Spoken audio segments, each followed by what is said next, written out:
What's up mga tropa, nandito na naman tayo sa ating printing channel at meron lang ako nakita dito sa isang group. Sabi niya dito, etong nagpost etong si Robin, meron daw siyang Epson 3250 tapos ang problema daw, di nakaka-print ng colored. So pinost niya dito, tinatanong niya kung fair price daw ba yung pagre-repair netong isang printer shop. Kumbaga printer repair shop. So sabi niya dito, ito yung kanilang conversation. Binigay niya dito, nilapag niya 6 months daw na na-stock yung kanyang unit na Epson 3250. Sabi naman na itong nagre-repair, kaya daw pala 2 pyesa daw ang apektado or yung papalitan. Baka daw yung printer head or kaya yung purge unit. So sabi niya dito, nung nagre-repair, update daw niya etong si Robin. And then meron ng update, parang isang oras lang yung makalipas. Sabi niya dito, update daw, ang sira daw yung purge unit at yung damper. Papalitan daw, pero yung head daw ay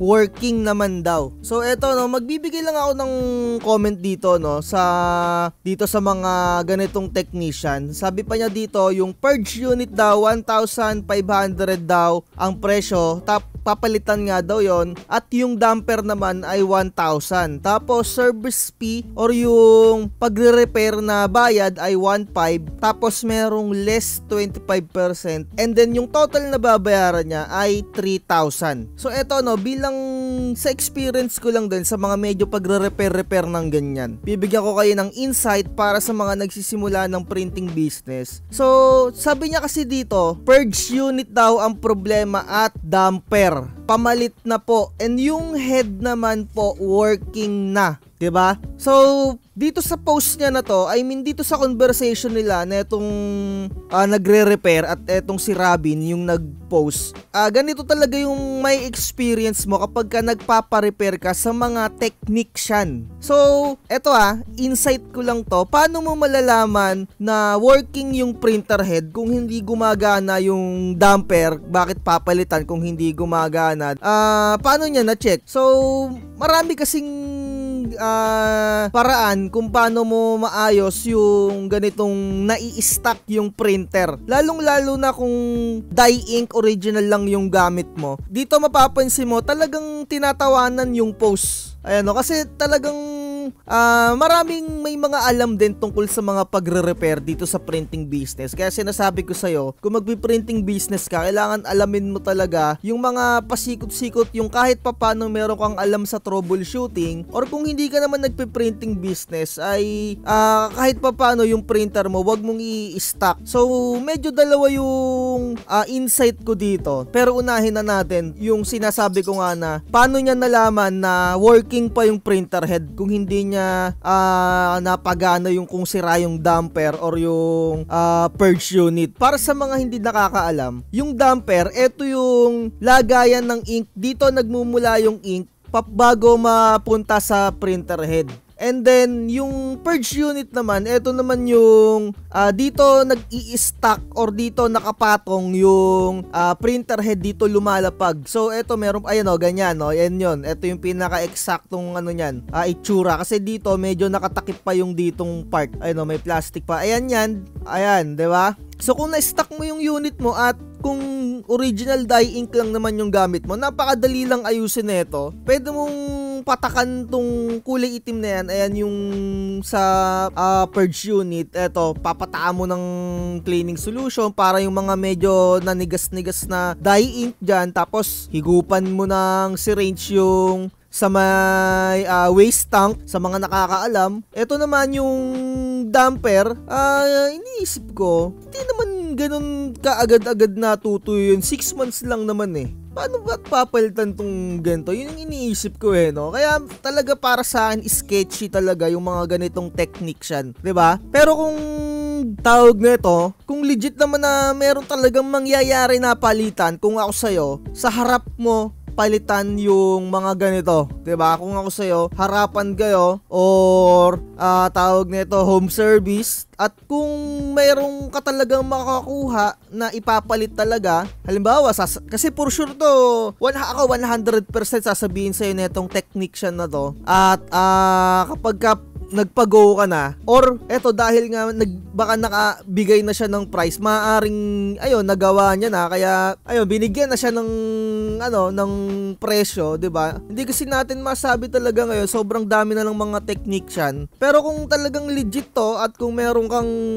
mapapalit na halimbawa yung purge unit talaga na ipinalit dun sa unit mo, na alam mo yung purge unit nung printer mo ay bago, eto para sa akin medyo fair price naman tong ganito. Kasi makikita mo yung damper 250 ang isa niyan. So ang ipapalit sa iyo nito apat, kung 3250, so 1,000 na yon. And then yung bagong purge unit ay nasa 1,500 nga. Pero syempre medyo sketchy yung dito, yung less 25% MME route, na alam naman natin na si Idol Rapid din, yung mga ganyang mga less mga discount ay mga paandar lang. Kaya talaga para sa akin to medyo sketchy itong repair shop na to. So magbasa-basa tayo dito ng mga comment na check na ba daw yung unit at may computation na agad. Sabi na itong nag-post na check na sir, nasa kanya na daw yung unit. So malamang sa malamang itong unit na 3250 na to ay naayos na. So ginagawa na lang ng paandar na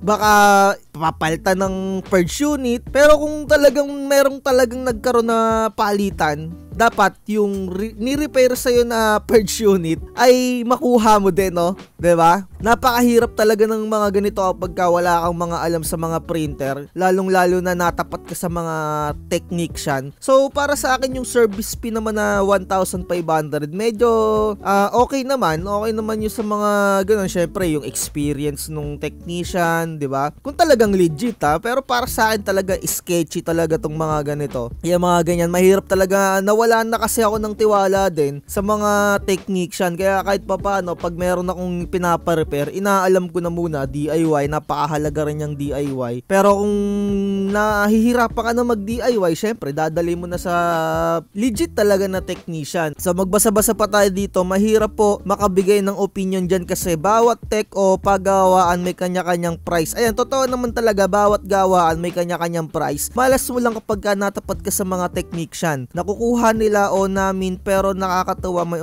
automatic less. Ayun nga talaga yung may automatic less, may paandar pa na automatic less na 25%.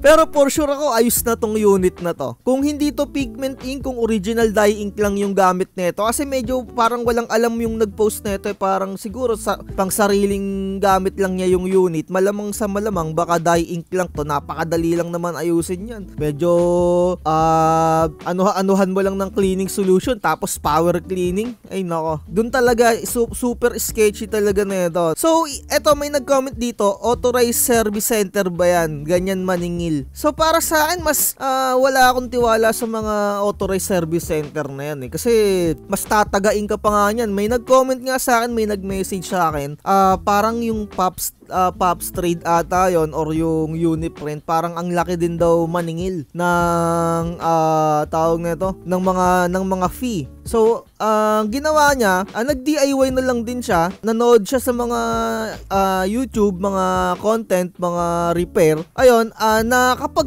nakatipid pa siya, hindi niya pinalitan din yung kanyang printer head, na which is sinasabi nung mga printing content creator, printing company na yon ay palitan daw yung printer head, 'di ba? Napaka kasi yung mga ganyan, ang gusto kasi ng mga ganyan, mga pumaldo lang ng pumaldo, no. Sorry sa mga term, pero totoo naman talaga kapag nakita nila na kulang yung nozzle check, kulang yung ganto, kulang yung ganyan, palit talaga agad ang printer head kasi doon sila kumikita naman talaga na kahit pa pwede pa yung printer head, gusto nila palit.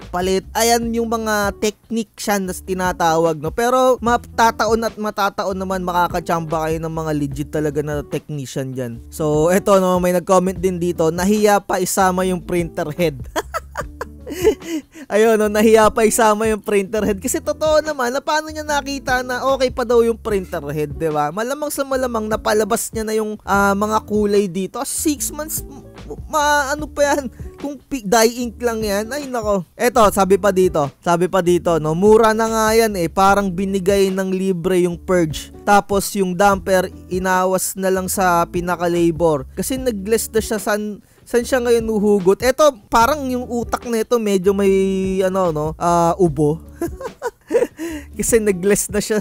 Tsaka service center yan o repair shop yan. May binabaya. Sa bagay, totoo naman talaga. Ito kasi mahirap sa mga sa mga technician talaga, sa mga technician na mga may business ng mga repair.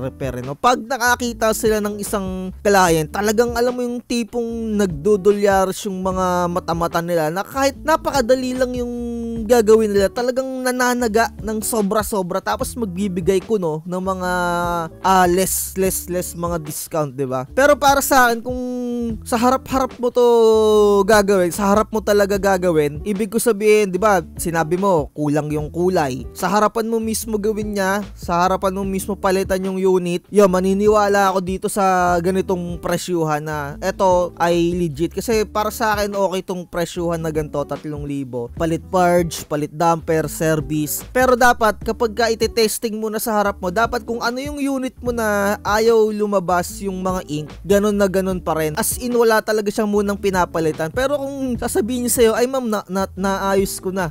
Malamang sa malamang, paandar lang to. So, basa-basa pa tayo dito ng mga comment.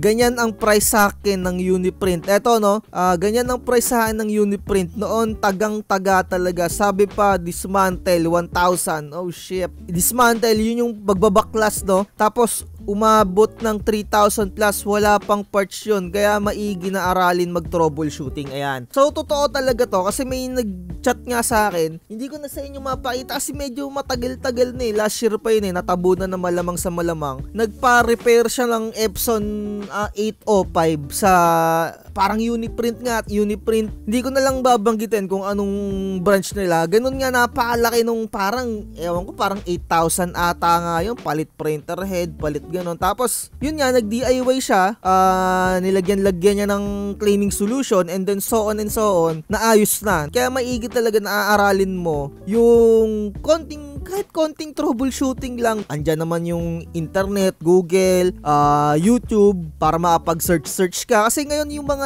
data, wala nang damutan hindi na madadamot yung mga may alam kasi napapagkakitaan din nila yun Eto eto, totoo naman talaga, sakto lang parts sa labor naman, depende kung dinala sa shop o home service yan. Para saan nga talaga, totoo naman na tama lang tong presyo na to, pero dun sa point na mayroon pang 25% discount, dun medyo sumablay Tapos sabi niya pa dito, yung printer head naman daw ay okay, ay working pa daw, 'di ba? Ayun mga tropa, hindi naman ako totally 100% magaling mag-repair, pero alam nyo naman, kung meron kayong mga printer, syempre naiisip nyo naman siguro na paano nyo nalaman din na okay pa yung printer head, diba? So, comment down below, comment kayo dyan sa comment section kung anong insight nyo dito, kung anong masasabi nyo tungkol dito sa mga ganitong galawan. Ito, may nag-comment pa din dito, sabi niya, 700 lang clogging, bago pa ang unit na yan, possible na sira na agad. Ayan, diba Ewan ko, parang ang gulo ng comment niya dito. Parang sabi niya dito, 700 lang daw ang clogging bago pa ang unit na yan. Yung 3250, Parang imposible na sira na agad ata to. Baka mali yung pagkaka-comment niya dito. Ayan, okay lang naman talaga, okay lang yung price. Papalitan naman pala Kung gusto mo, ikaw na bumili ng damper at purge, malaki pa minus ng labor mo. Ayan totoo naman talaga, kung para makatipid ka, ikaw na mag-repair. At siguro medyo 50-50 ako, kasi malamang naayos na siguro tong printer na to Pero hindi natin masasabi hindi naman natin nakikita yung future kung anong ginawa na itong technician na to. Dito, para sa akin, sumablay siya dito na yung head naman po working na. Yung head naman po working na. Paano mo papapalitan yung purge at damper kung yung head ay working na? Pag sinabi mong working na, edi nag-print na rin ng color dyan, lumabas na yung yung ink doon. So, ayan, dito na natin tatapusin etong video na to. Comment down below kung anong masasabi nyo sa mga magagaling or marurunong mag-repair. Anong insight nyo dito, diba? So, ayan, brand new. Eto yung damper naman. Ewan ko na lang sa inyo, mga technician, pagka nakakakita talaga ng nagre-repair, talagang pagka walang alam, tinataga. Ay nako, sana hindi kayo tubuan ng cancer. At shoutout sa iyo, Idol Rapi. Epson 121 mo, kawawa naman yung mga mauuto mo. 9,000 na. Alright, bye-bye.